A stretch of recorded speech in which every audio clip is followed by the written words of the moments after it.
오늘 우리에게 주시는 하나님의 말씀입니다. 신약성경 누가복음 5장 1절에서 11절까지의 말씀입니다. 무리가 몰려와서 하나님의 말씀을 들을새 예수는 게네사렛 호숫가에 서서 호숫가에 배 두 척이 있는 것을 보시니 어부들은 배에서 나와서 그 물을 씻는지라.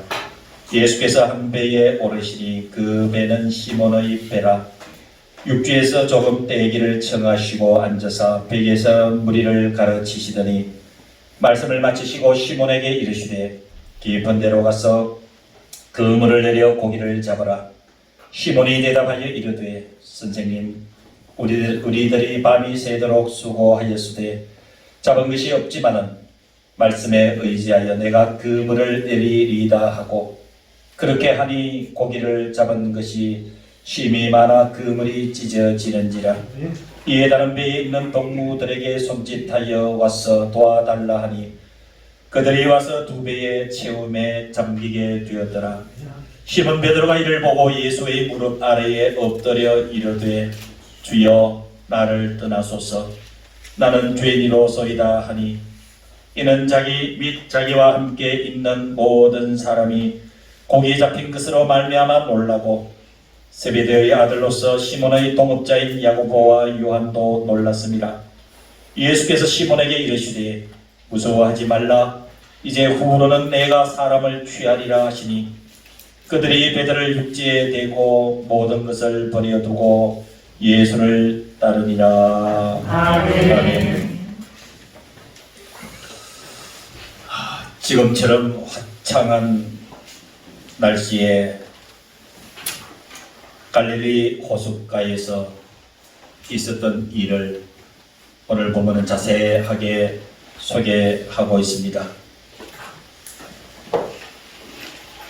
예수님께서 베드로의 배 위에서 말씀을 전하시고, 그리고 전하시는 말씀을 마치신 뒤에 배의 주인인 베드로에게 이렇게 말씀을 건네고 있습니다. 4절에 보니까 말씀을 마치시고 시몬에게 이르시되 깊은 데로 가서 그물을 내려 고기를 잡으라. 깊은 데로 가서 그물을 내려 고기를 잡으라. 예수님이 시몬 베드로에게 이렇게 말씀하고 계신다라는 것입니다. 여러분, 4절 말씀을 자세히 뜯어서 들여다보면은 이 말씀, 예수님이 베드로에게 하신 말씀은 적어도 어부인 베드로에게는 합리적으로 맞지 않는 말씀일 수가 있습니다. 베드로의 경험상 이치에 맞지 않는 예수님의 요구일 수가 있다라는 사실입니다. 그 이유는 첫 번째가 예수님의 본업은 목수이십니다.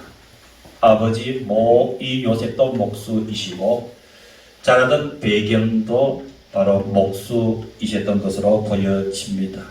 그러나 베드로를 비롯해서 지금 예수님 앞에 있는 자들은 모두가 평생 직업이 어부였습니다. 그럼 적어도 고기 잡는 일에 대해서는 예수님보다 베드로가 더 경험이 풍부합니다.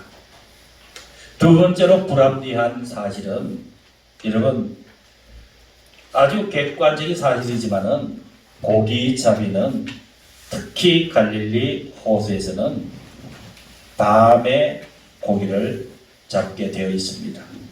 근데 지금은 태양빛이 내리지고 있는 아침이라는 사실입니다. 그래서 예수님이 깊은 데로 가서 그물을 내려 고기를 잡으라고 하시는 그 아침의 말씀은 베드로가 납득하기 어려운 문제일 수가 있습니다.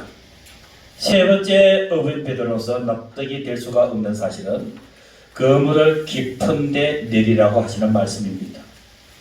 이런 제가 이 아침에는 고기들이 산소를 섭취하기 위해서 수면 위로 올라올 때라고 하는 것이 어부들의 일반적인 주장입니다.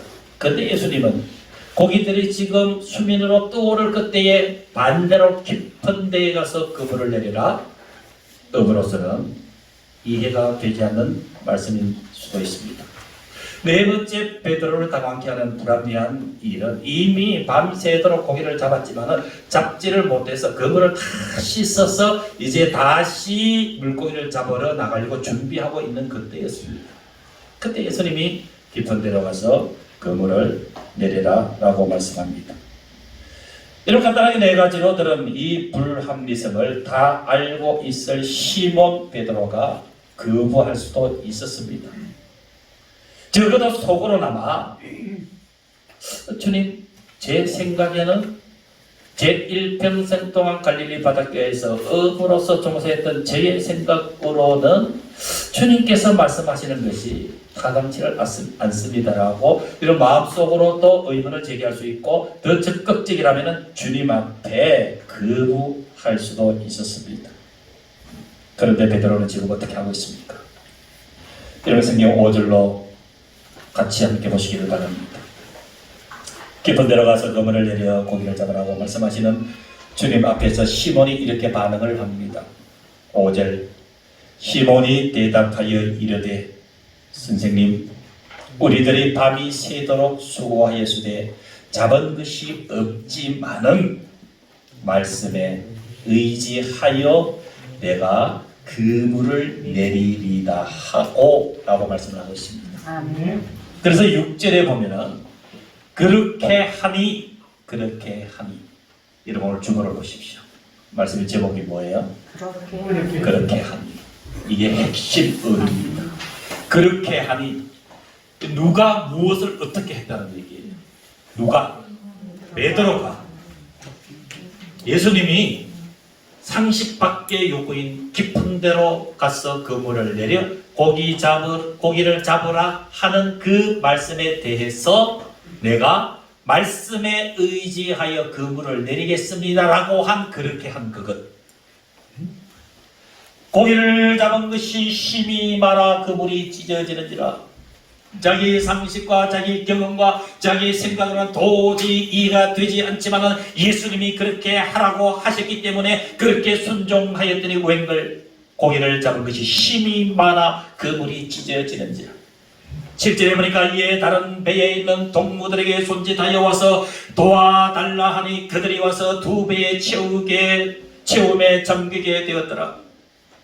베드로가 이런 사건을 경험하면서 예수님 앞에 들썩 무릎을 꿇고 엎드려서 주님, 나를 떠나소서, 나는 죄인이로소이다. 주님의 그 권능 앞에 자신의 연약한 실체를 보게 된 베드로는 주님, 차라리 나를 떠나시옵소서, 주님 앞에 저는 죄인일 뿐입니다.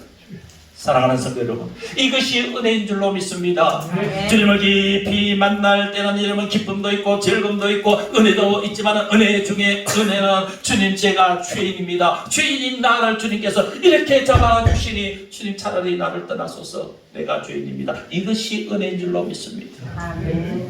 주변에 있는 사람들이 모두가 9절에 보니까 놀라고 있다라고 얘기를 합니다. 10절에는 시베대의 아들로서 시몬의 동업자인, 그러니까 베드로 곁에서 함께 고기를 잡고 있던 동업자인 야고보와 요한도 깜짝 놀랐다고 이야기를 합니다. 그때 예수님께서 시몬 베드로에게 이르시되 무서워하지 말라, 이제 후로는 네가 사람을 취하리라.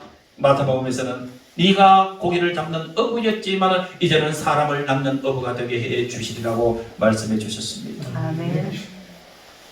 11절에 그들이 삶의 모든 근간인 베드로를 육지에 대고 모든 것을 버려두고 예수를 따르니라. 아멘.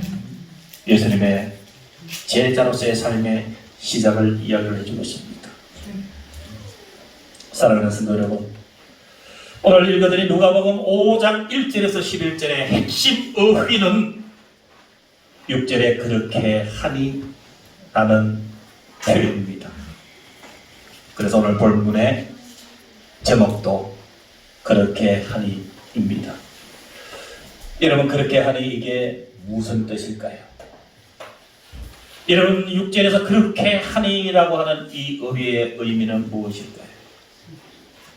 내 경험, 내가 가지고 있는 지식, 그리고 세상의 원리인 이치에 맞지 않는 것 같지만은 주님께서, 누가요? 주님께서. 주님은 천지를 창조하신 하나님이십니다. 아멘. 그분께서 이렇게 하고 저렇게 하라 하시니까 정확하게 얘기하면 베드로에게 깊은 데로 가서 그물을 내려 고기를 잡으라 하시니라고 하는 4절 말씀 그대로입니다. 5절에서 그 말씀에 의지하여 그물을 내렸습니다. 다시 정리를 하면은 그렇게 하니라는 말씀의 뜻은 주님께서 말씀을 하시니 순종하는 것, 그것을 그렇게 하니라고 오늘 성경은 표현하고 있다는 사실입니다. 사랑하는 성도 여러분, 지금 살아가고 있는 저와 여러분들의 인생에 있어서도 주님께서 강력하게 요구하시고 있는 말씀이 그렇게 하라는 말씀인 줄로 믿습니다. 아멘. 주님께서 저와 여러분들의 삶에 말씀을 하시면은 그렇게 하기를 원하시는 주님의 준엄하신 음성이 지금 우리에게 쏟아져 오고 있다는 사실을 기억해야 됩니다. 아멘.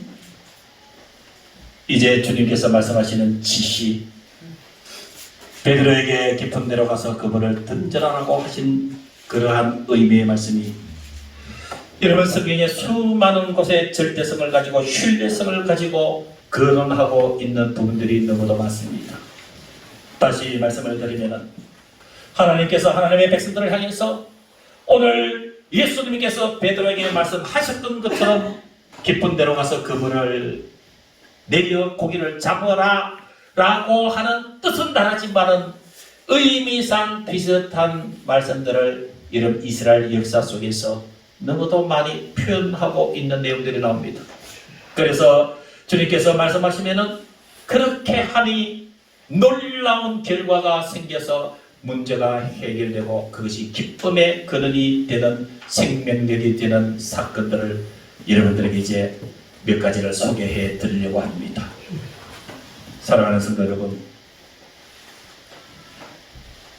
결과적으로 그렇게 한다는 얘기는 순종입니다. 아멘.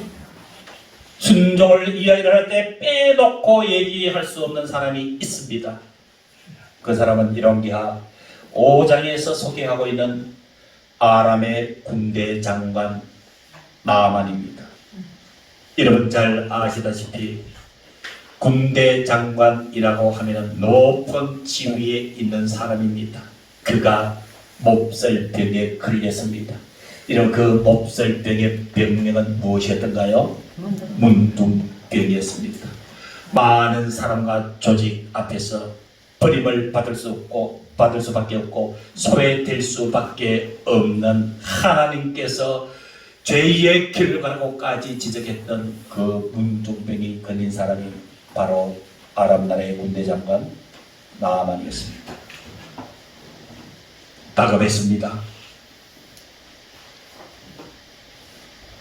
급하고 어려우면 지푸라기더라도 잡는 심정이었습니다. 나아만의 어린 종이 하늘과 같은 상전인 나아만에게 권고를 합니다. 주인이시여, 저 이스라엘에 가면은 하나님의 사람이 있는데 그 사람에게 가면은 주인의 병이 나을 것으로 확신을 합니다. 나아만의 귀가 벌컥 열렸습니다. 그래서 먼저 사람을 보냅니다. 그리고 나가서 나아만이 직접 이스라엘에게 금은 보화를 잔뜩 싣고 찾아갑니다. 이런 그 일련의 전후는 여러분들에게 설명드리지 않아도 이렇쿵 저렇쿵 있었던 일들을 너무도 잘 아실 것입니다. 이 사건에 대해서 열왕기하 5장 10절에 이렇게 기록하고 있습니다. 엘리사가 사자를 그에게 보내 이르되, 엘리사가 사자를 누구에게 보낸 거예요? 나아만에게 보내 이르되, 너는 가서 요단강에 몸을 7번 씻으라, 내 살이 회복되어 깨끗하리라 하는지라. 무슨 얘기입니까? 당신의 문둥병이 나을 수 있는 길은 우리나라에 와서 요단강에 가서 몸을 7번 씻으면 나을 것이다. 여러분, 이후에 나만 장군과 엘리사 사이에 있었던 일들은 설명드리자고 잘 알겠죠? 그 내용은. 자, 그러나 여러분, 이런 모든 이런 흥제국 이야기를 다 차지하고 나서 열왕기하 5장 14절에는 이렇게 기록하고 있습니다. 나만이 누가? 나만이 이에 내려가서 하나님의 사람의 말대로, 누구의 말대로요? 하나님의 사람의 말대로. 그 말이 어떤 말이에요? 엘리사가 나만에게 요단강에 가서 7번 몸을 씻어라. 여러분, 이 말이 엘리사의, 인간 엘리사의 말일까요? 엘리사를 통해서 하시는 하나님의 음성일까요? 하나님의 음성이셨어요.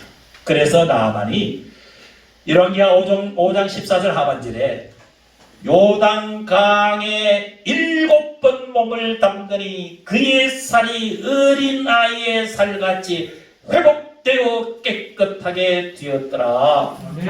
사랑하는 성도 여러분, 하나님께서 엘리사를 통해서 요단강에 7번 몸을 잠그라고 하시는 말씀은 요단강이 나만에게 있어서 답이 되었던 것이 아닙니다. 순종의 여부를 보시는 것이 여러분 하나님의 뜻이었습니다.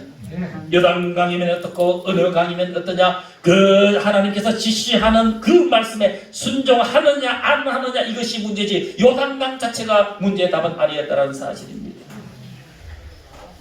나만이 열왕기하 5장 14절 이하에 말씀하는 것처럼 요단강에 7번 몸을 잠그리라는 말씀은 오늘 베드로가 예수님께서 깊은 데로 가서 그물을 내려 고기를 잡아라 하시는 말씀을 순종했던 것처럼 하나님 주님께서 말씀하시니 제 상식적으로는 이해가 되지 않지만은 제가 그렇게 하겠습니다. 그렇게 하니라는 의미와 동일한 것입니다. 아멘. 나만도 그랬습니다. 자신의 생각으로는 도저히 이해가 되지 않지만 하나님의 종이니까 내가 순종하여 요단강의 몸을 7번 잠그니 그렇게 하니, 주님의 말씀에 그렇게 순종하니 그의 살이 어린 아이의 살같이 회복되어 깨끗하게 되었더라. 이런 마찬가지 비슷한 사건이 성경에 또 기록되어 있습니다. 신약성경 요한복음 9장 6절에서 7절에는 나오면서 소경된 자의 이야기를 소개합니다. 나면서 소경된 자가 예수님을 만나게 됩니다. 그때 예수님께서 이 소경에게 땅에 침을 뱉어 진흙을 이겨 그의 눈에 바르시고 이르시되 실로암 못에 가서 씻으라 하시니 이에 가서 씻고 밝은 눈으로 왔더라. 아멘. 사랑하는 성도 여러분, 주님의 말씀은 실로암 못이 중요한 것이 아니에요. 그의 소경된 그린 그 소경의 눈에다가 침을 뱉어서 진흙을 으개어 눈에 바르고 실로암 못에 가서 씻으라 할 때는 실로암 못에 어떤 영험한 효과가 있는 것이 아니라 실로암 못에 가서 씻으라고 하는 주님의 이 말씀 앞에 순종하느냐 하지 않느냐를 주님께서 보고 계시는 줄로 믿습니다. 아멘. 이에 가서 씻었다, 이에 가서 씻었다, 곧 그렇게 하니 라는 또 다른 표현의 주님의 말씀인 줄로 믿습니다. 아멘. 그렇게 하니 밝은 눈으로 왔더라. 아멘. 사랑하는 성도 여러분, 인생의 문제 앞에 봉착해 있을 수도 있습니다. 여러 가지 문제들이 우리의 인생 앞에 도도히 도전해오고 있습니다. 확실한 것은 해결을 해야 되고 또한 해결을 받고 싶습니다. 이러할 때 주님께서 요구하시는 것이 우리 앞에 놓여진 인생의 문제 그 자체보다 그 문제 앞에서 말씀하시는 주님의 말씀 앞에 내가 어떻게 반응하느냐, 이것이 전제되어야 되는 줄로 믿습니다. 아멘. 모세가 이스라엘 백성들을 이끌고 젖과 꿀이 흐르는 약속의 땅으로 출발을 합니다. 모세가 이스라엘 백성들을 이끌고 나갈 때에 홍해를 만나게 됩니다. 그것이 홍해 도하 사건입니다. 출애굽기 14장에 기록되어 있지요. 여러분, 그렇게 하니라는 이 말씀의 의미가 모세와 이스라엘 백성들의 홍해 사건에서도 나타나는 일이 소개되고 있습니다. 출애굽 직후에 맞게 되는 이스라엘의 위기라고 하면은 앞에는 홍해 바다요, 뒤에는 쫓아오는 바로의 군대들이었습니다. 이스라엘 백성들은 혼란스러워합니다. 두려워합니다. 당황스러워합니다. 그때 하나님께서 출애굽기 14장 15절 이하에 모세를 향해서 이렇게 말씀하고 있습니다. 여호와께서 모세에게 이르시되 너는 어찌하여 내게 부르짖느냐? 이스라엘 자손에게 명령하여 앞으로 나가게 하고 네가 지팡이를 들고 손을 바다 위에 내밀어 그것을 갈라지게 하라. 이스라엘 자손이 바다 가운데서 마른 땅으로 행하리라. 홍해 바다라고 하는 참으로 두려운 일을 만났던 이스라엘 백성들, 뒤에는 애굽의 말발굽 소리가 두려움 속에서 흙먼지를 일으키며 자기들을 향해서 달려오고 있습니다. 어쩌면 이것은 이스라엘 백성들의 문제일 뿐만 아니라 지금 저와 여러분들의 살아가고 있는 삶의 문제일 수도 있습니다.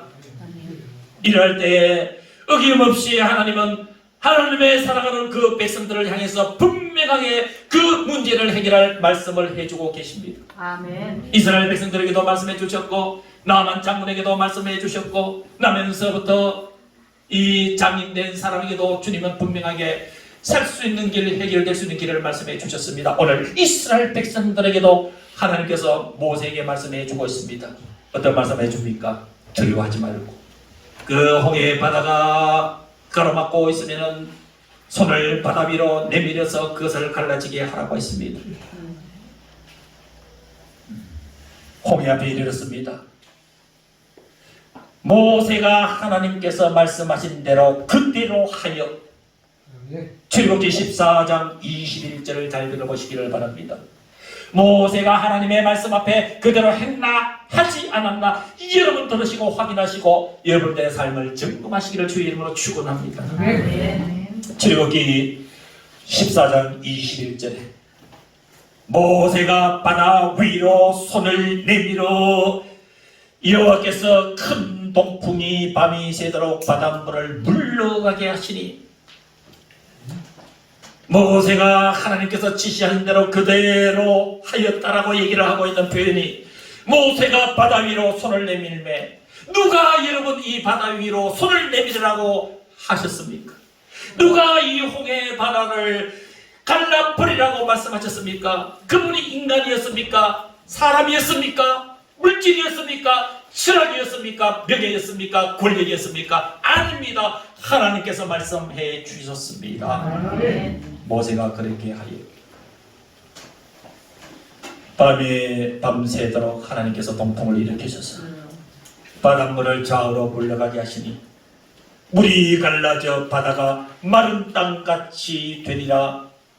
출애굽기 14장 22절 이어서 이스라엘 자손이 바다 가운데를 육지같이 걸어갔더라. 그렇게 하니 하나님의 말씀대로 모세가 그렇게 하니 하나님께서 홍해를 갈라주셔서 그 바다 속을 육지같이 이스라엘 백성들이 건너갔더라. 사랑하는 성도 여러분, 이것이 그저 성경에 기록된 말씀에 끝날까요? 하나님께서 저와 여러분들에게 충분히 일어날 수 있는 절대적 사건을 소개하고 있습니다. 저와 여러분들 주님 말씀하실 때 그렇게 하면 여러분 주님의 이 사건들은 우리의 사건이 되는 것인 줄로 믿습니다. 아멘. 자세히 보지 않으면 스쳐 지나갈 수 있는 또 하나의 사건이 있습니다. 모세가 이제 죽고 나서 이스라엘 백성들을 이끌고 가나안 땅에 들어가는 사람 누굽니까? 여호수아였습니다. 이스라엘 백성들이 요단강 동편 지역의 모압 땅에 이르렀습니다. 그때 요단강이 넘실거리며 진군한 이스라엘 백성들을 가로막고 있습니다. 그때 사건을 여호수아서 3장 8절 이하에 뭐라고 얘기하시느냐 하면은 하나님께서 이스라엘 백성들이 요단강을 건너갈 수 있는 방법을 제시를 합니다. 배를 띄우라고도 말씀하지 않습니다. 다리를 놓으라고도 말씀하지 않습니다. 이스라엘 백성들아 믿음으로 그냥 건너가라고도 말씀하지 않습니다. 여호수아서 3장 8절에 보면은 하나님께서 분명한 의도로 이렇게 말씀합니다. 너는 언약궤를 맨 제사장들에게 명령하여 이르기를 너희가 요단 물가에 이르거든 요단에 들어서라 하라. 아멘. 하나님께서 여호수아에게 제시하는 이스라엘 백성들이 요단강을 건너서 가나안 땅으로 진군하는 방법이 어떤 방법이었나요? 누구를 앞세워라? 제사장을 앞세는데 제사장이 무엇을 어깨에 매라? 언약궤를 어깨에 매라. 무슨 의미일까요? 무슨 의미일까요? 요단강을 건널 때에 너희들이 인간적인 방법을 의지하지 말고 언약궤는 하나님의 임재의 상징입니다. 하나님과 함께 건너라 그 뜻입니다. 아멘. 여호수아서 3장 15절에 그렇게 하니 이렇게 표현합니다. 여호수아서 3장 15절에 궤를 맨 제사장들의 발이 물에 잠기자. 궤를 맨 제사장들이 물에 잠기자. 누가 제시하신 방법이에요? 하나님이 그렇게 하라고 하신 거예요. 그래서 이스라엘 백성들이 여호수아를 앞장 세워서 그렇게 하니 하나님께서 이렇게 하라고 하신 대로 언약궤를 메고 요단강에 여러분 생각해 보십시오. 언약궤를 메고 제가 상상을 해보니까 제 발은 발발발 떨렸을 것 같아요. 아무리 하나님의 종인 목사이지만 그 현장에 있으면 좀 떨릴 것 같아요. 발을 요단강에 댄다? 이거 진짜 갈라질까? 이거 진짜 세구나. 이거 말씀드려도 될까? 그렇겠지, 그지? 세근이가 보세요. 믿음대로 세근이가 고개를 끄덕끄덕하고. 그러니까 또 선비가 나한테는 안 물어보냐 하고 또 계속 쳐다보고. 선비야 그렇겠지, 그지? 이때는 무슨 얘기인지 몰라도 아멘 하면 되는 거야. 그러나 하나님께서 말씀하셨기 때문에 그렇게 하니. 자, 여호수아서 3장 15절을 잘 들어보시기를 바랍니다. 궤를 맨 제사장들의 발이 물에 잠기자. 그렇게 하니 물이 갈라지고 제사장들의 발이 거기에 서니 모든 백성이 마른 땅으로 건너가더라. 아멘.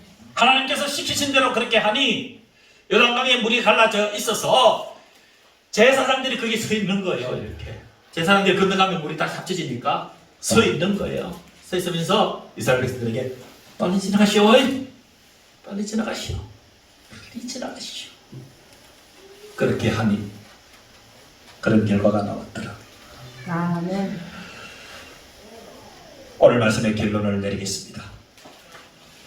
여러분, 하나님의 말씀은 우리가 기뻐해야 될 대상이기도 하지만 순종해야 될 대상이기도 합니다. 아멘.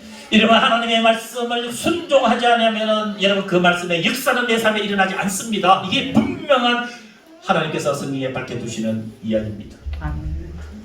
이 하나님의 말씀의 정점은 십계명에 있습니다. 출애굽기. 여러분, 분명하게 하나님의 말씀의 핵심 그 정점은 십계명에 있습니다. 여러분, 십계명의 그 10계명을 바라보면 두 가지로 엄격하게 구분할 수 있습니다. 하라고 하는 말씀이고 그리고 하지 말라는 말씀으로 구분되어 있습니다. 우상을 섬기지 말라고 얘기합니다. 하나님 외에 다른 것을 섬기지 말라고 합니다. 그러나 내 부모를 공경하라. 그래서 여러분, 십계명은 하라라는 의미와 하지 말라는 것으로 엄격하게 구분하고 있습니다. 출애굽기 20장 5절 6절에 보면은 하지 말라는 것을 하면은 3, 4대에 걸쳐서 그 죄를 갚겠다고 하나님께서 말씀해 주고 있습니다. 무슨 얘기입니까? 하나님께서 하지 말라는 것을 꾸역꾸역 하면은 분명히 3, 4대에 이르러서 그 죄를 분명히 묻겠다고 얘기를 합니다. 그러나 반대로 하나님께서 하라는 것은 하고 하지 말라는 것을 안 하면은 천대까지 은혜를 베푸신다고 말씀을 해주고 있습니다. 무슨 의미일까요? 불순종과 순종에는 분명하게 하나님께서 열매를 맺게 해 주신다고 말씀을 해주고 있습니다. 불순종에 대해서는 죄를 갚는 하나님의 엄중한 심판의 열매요, 순종하며 살면 천대까지 은혜를 받게 해주시는 은혜의 열매가 맺는다라고 말씀을 해주고 있습니다. 아멘. 시몬 베드로에게 깊은 데로 가서 그물을 던져라. 그렇게 하니 고기 잡힌 것이 많아 그물이 찢어진지라 다른 2배도 가득하게 된지라. 아멘. 그렇게 하니, 아멘. 그렇게 하니 저와 여러분들의 삶의 원리가 되어야 됩니다. 아멘. 그렇게 하니 생각해보며 삽시다. 아멘. 기도하겠습니다.